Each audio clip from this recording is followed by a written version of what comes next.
I'm Dalton Barrett for News Radio WGNS, and here are some of the top stories impacting Rutherford County on your Rutherford Roundup for Friday, February the 20th, 2026. Murfreesboro is moving forward with a major transportation upgrade as Phase 2 of the city's walkability project gets underway in Rutherford County. With new federal and state funding secured, crews are now adding sidewalks from Middle Tennessee Boulevard to Minerva Drive, expanding on Phase 1, which connected Broad Street to Middle Tennessee Boulevard and wrapped up in 2022. Public Works Inspector Spencer Perry says most of the groundwork is complete, with crews preparing to install sidewalks on both sides, near Martin Luther King Jr. Boulevard, upgrade drainage infrastructure, and add new traffic signals at Minerva Drive. ADA ramps and crosswalks are also planned to improve accessibility.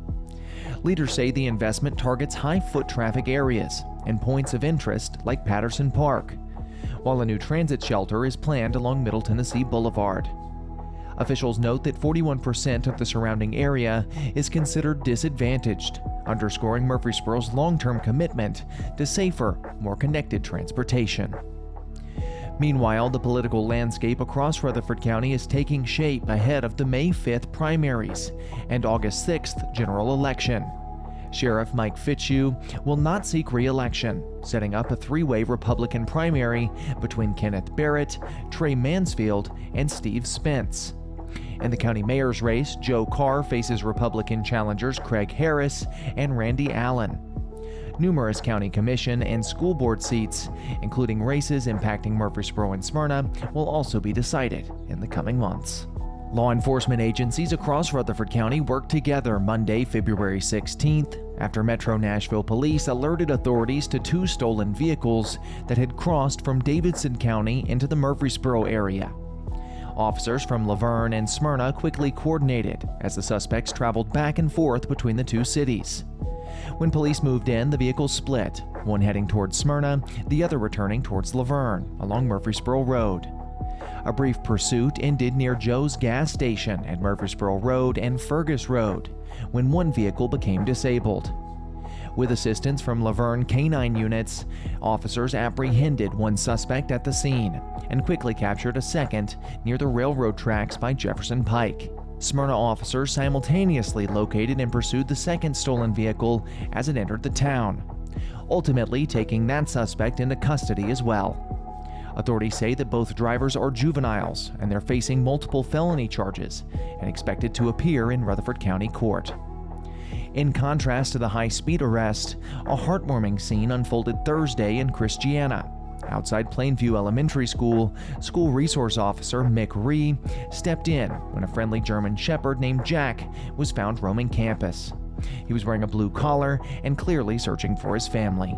Jack was safely secured in the patrol car until Hannah Miller arrived to help reunite him with his owners. The joyful reunion brought a calm ending to what could have been a stressful situation, giving one Christiana family relief and a story with a happy outcome in the heart of the county.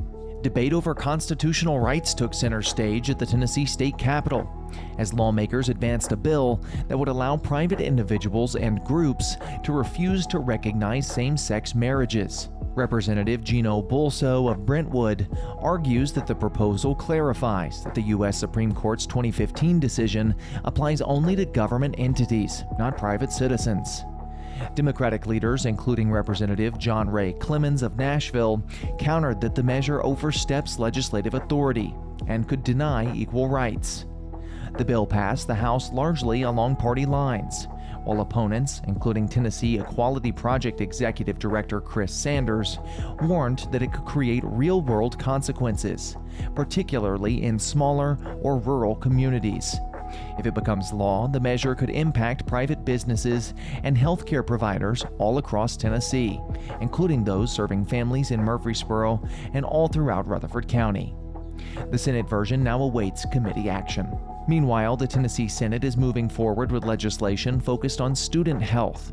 Senator Rusty Crowe of Johnson City is sponsoring a bill that would expand last year's restriction on Red 40 to ban all petroleum-based synthetic food dyes from public school nutrition programs. Lawmakers say that the goal is to reduce long-term health risks for children, with changes applying to new or renewed contracts beginning in August of 2027. If approved, the measure would affect school systems statewide, including here at home, as districts prepare for potential updates to cafeteria offerings. That's all for now. For updates on these and many more local news stories, be sure to check out our website, wgnsradio.com, or follow us on social media at NewsRadio WGNS on Facebook, as well as X. If you're enjoying the show, be sure to leave a rating or a review on Spotify and iTunes, a comment on YouTube, or share it with a friend. I'm Dalton Barrett for News Radio WGNS, part of your Good Neighbor Network. And I'll talk to you later.